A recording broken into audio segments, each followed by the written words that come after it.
It's really wonderful to live in a city where every day when you wake up in the morning, you realize that today the city is a little bit better than yesterday.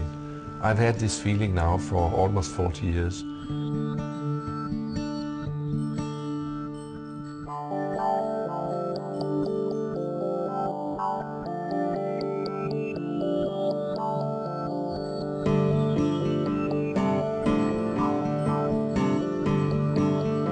The story from Copenhagen is interesting about the bicycle. What happens if we make more invitation for bicycling? If we make a good infrastructure for bicycling? What happens over 5, 10 or 15 years? More and more people get the good idea that maybe it's smart to bicycle. We've seen this increase so that now 1/3 of the commuting to work in this city goes on your bike, 1/3 with public transportation, and 1/3 in private cars. That is why we are the city in the Western world which has least traffic in any big million city of all of them, because the bicycles are carrying such a great weight in the total traffic picture. Every man in Copenhagen, every woman in Copenhagen uses bike every day. It's a normal way to transport yourself. Not making noise, not making pollution, it's fast and it's very cheap. I use my bike on a daily basis, either to go, if I have to go somewhere, I take my own ordinary bike, or if I have to go with my son, and then I have like this special bike that has a box in front of it where I can put him and he can sit and, you know, just enjoy the scenery when we go from like one end of the city to the other, and it takes like half an hour. And we just, you know, get some exercise and some fresh air and enjoy the ride. You become part of a life that's going on in the street. You stop, you meet friends, you stop at a cafe. If you sit inside your car and just take your car, it's more like an A to B thing. It's just it's transport, whereas a bike is also more like a travel. It's kind of a travel experience against the city every day.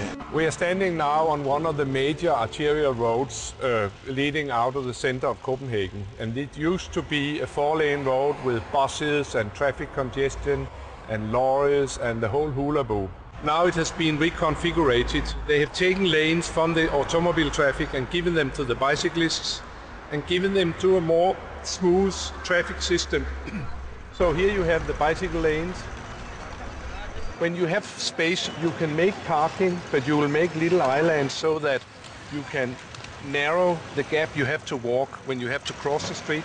You have a median, and then you have a line in the other direction, and the furthest away you have a bus lane, which leads up to the bus stop over there. So when the bus stops, and there's a bus coming now, it can just go into the side and deliver its passengers, and the traffic can smoothly continue on its way. And when everything is made up about this street, it has the same capacity as before. It has slower speed and it's much safer.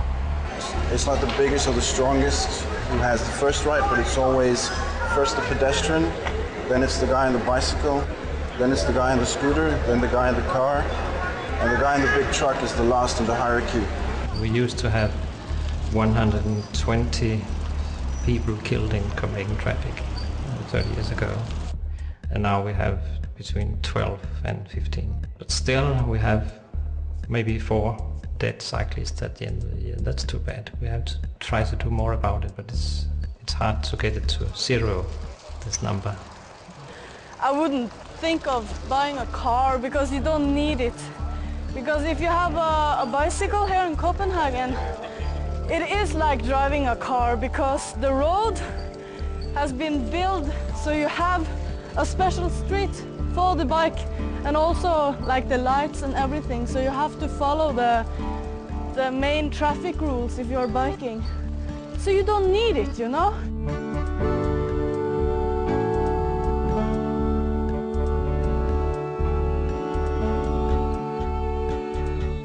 Pedestrian streets, that's good business for the shops and the department stores and so on. That's what they think, that's what we think.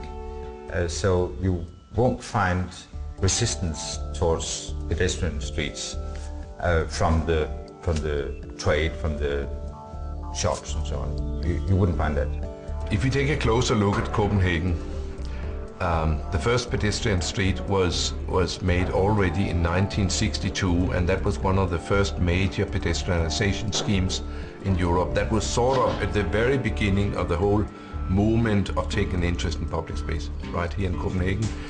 And there was a furious public debate. It would never work in Denmark. We are Danes, we are not Italians. We will not come out, we will not walk. We have no tradition for urban life and whatever.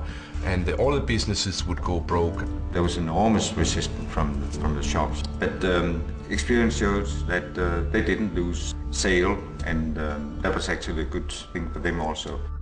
And some of the businessmen who yelled the highest 40 years ago now would pretend that they got the idea in the first place. This is just one of the many streets which has changed dramatically here in Copenhagen. Until 1980, this was a parking lot for 96 cars. They were standing next to each other with the front to the water.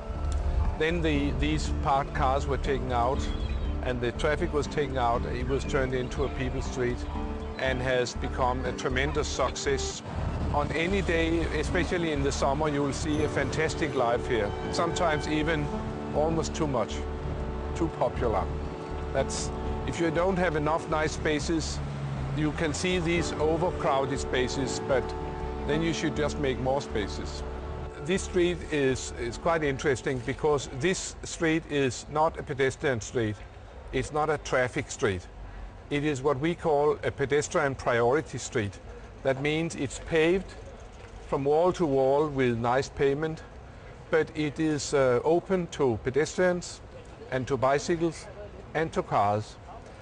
The bicycles can go through from one end to the other, and the pedestrians can go through from one end to the other, but the cars, they have one-way streets which are turned so that you can only go for one sector at a time. But there's no through traffic of cars. Only those who really have something to do here come here. And you have this wonderful, rather nice mix of people walking and bicycling and a car sneaking through from time to time. But always in eye contact. He's pretty scared of running into somebody, so he'll go very slowly. And at this point we are more flexible about not being so fundamentalistic about pedestrian or traffic, but now we sort of experiment with in between, with a higher degree of integration of the various modes of traffic. I think if I should give some advice to a city, it could be any city in the world.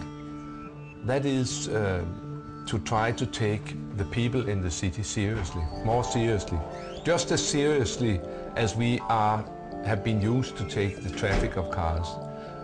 All the cities have this traffic department, get all this data all the time about the traffic.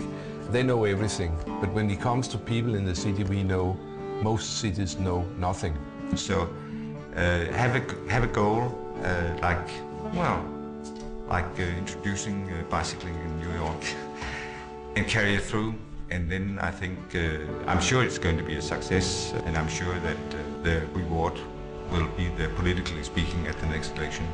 It's worth using money in investing in bicycle systems. It's small money compared to car, to road investments. We did that in mid-80s. It was a good part of our traffic 20 years ago. We have doubled it. So you can invest in this sector of traffic and make it grow. They never put out a big master plan. Let's make a lot of pedestrian space, let's make a lot of bicycle lanes, let's take a lot of parking out of the city, let's narrow all the traffic streets. Never. Because if you did that in one plan, you will lose the election right now, because nobody would believe it would work. What they've done in this city is that they've taken a little step every year for 40 years. And there is a fantastic difference between what it was then, what it is now.